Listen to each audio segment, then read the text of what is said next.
Nejlepší umístění nabíjecí stanice. Prvním krokem bude rozhodnout se, kde zvolíme nejlepší místo na našem trávníku pro umístění nabíjecí stanice. Umístěte ji v místě největší parcely nebo zóny. Doporučuje se zvolit vysekané místo v zadní části zahrady, kam není vidět zvenčí. Umístění není vhodné na kopci, v rohu nebo příliš blízko zavlažovači. Vzdálenost mezi zdrojem napětí a stanicí dobíjení baterií je limitovaná. Pokud je tato vzdálenost větší, kontaktujte elektrotechnika v místě bydliště, aby vám tento zdroj napětí nainstaloval v určené vzdálenosti. Uložení obvodového drátu. Začněte v místě nejlepšího umístění nabíjecí stanice, uchyťte obvodový drát a uložte ho volně podél konců trávníku. Ujistěte se, že jste ponechali dostatek drátu na začátku, kde je umístěná nabíjecí stanice. Začněte natahovat obvodový drát a uchyťte ho pomocí kolíků každý několik metrů v rozích trávníku. Použijte přiložené robopravítko pro určení správné vzdálenosti od konce trávníku. Mnohonásobné zóny.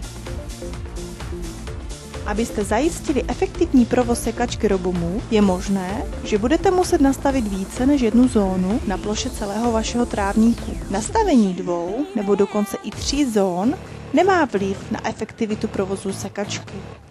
V místech, kde travnaté plochy nejsou propojeny nebo jsou odděleny plotem nebo jinými překážkami, se rovněž doporučuje rozdělit je individuálně na zóny. Příklad. Umístěte nabíjecí stanici v zadní části zahrady a propojte obvodovým drátem jako jednu smyčku. Sekačka Robomove se postará automaticky o pokrytou zónu použitím týdenního programu. Abyste posekali jiné zóny, jednoduše zajděte s Robomove sekačkou na požadovanou plochu a zapněte tlačítko Go neboli zapnuto. Obvodové dráty vedoucí k dalším plochám jsou paralelní a dotýkají se. Mezi nimi je znázorněná pouze pro představu. Druhou variantou pro tento trávník je mít 2 oddělené zóny. Nejprve umístěte nabíjecí stanici a propojte obvodovým drátem váš zadní trávník jako pokrytou zónu. Travnaté zóny vepředu budou ovládány obvodovým vypínačem. Můžete si jej zakoupit jako doplněk. Připevněte vypínač na zeď nebo zabodněte do země a ujistěte se, že je ve vertikální poloze od země. Třetí varianta, příklad.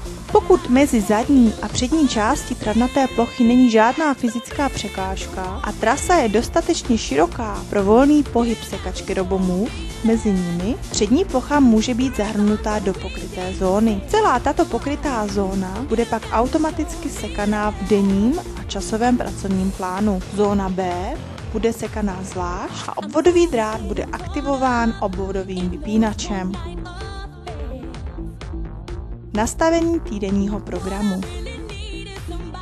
Nastavte týdenní program a zapomeňte na sekání po celou sezónu. Na displeji zvolte nabídku týdenní program, pokračujte dnem, který chcete naprogramovat a dále nasledujte řízený postup.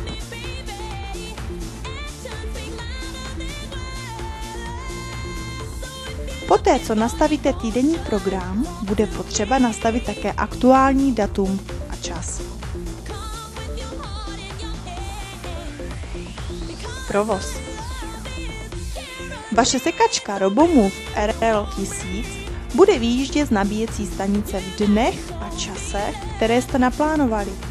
Podle toho, jak byl položen obvodový drát, Robomove bude přesně sekat okraj trávníku a přitom se vyhýbat překážkám. Poté, co budou posekány okraje, sekačka Robomove zabočí na trávníku doleva a bude pokračovat v cikcakovém vzoru. Když sekačka dorazí k okraji trávníku, zastaví a změní směr v poměru k délce sekané dráhy. Obvodový drát, který je uložen okolo stromů a květinových záhonů jako obvodový ostrůvek, zamezí sekačce Robomove vjezdu na tuto plochu. Sekačka Robomove bude sekat okolo všech možných překážek, jelikož změní cikcakový směr, kdykoliv se dotkne obvodového drátu.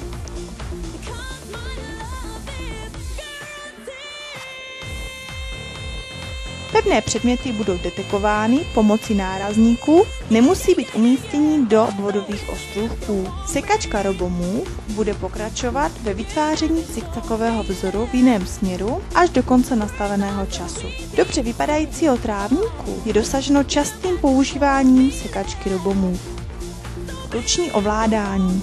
Tento režim může být používán navíc anebo na místo týdenního programu a umožňuje sekání v jiné době, než byla naprogramována, nebo v situaci, kdy je trávník obsazen lidmi či domácími zvířaty.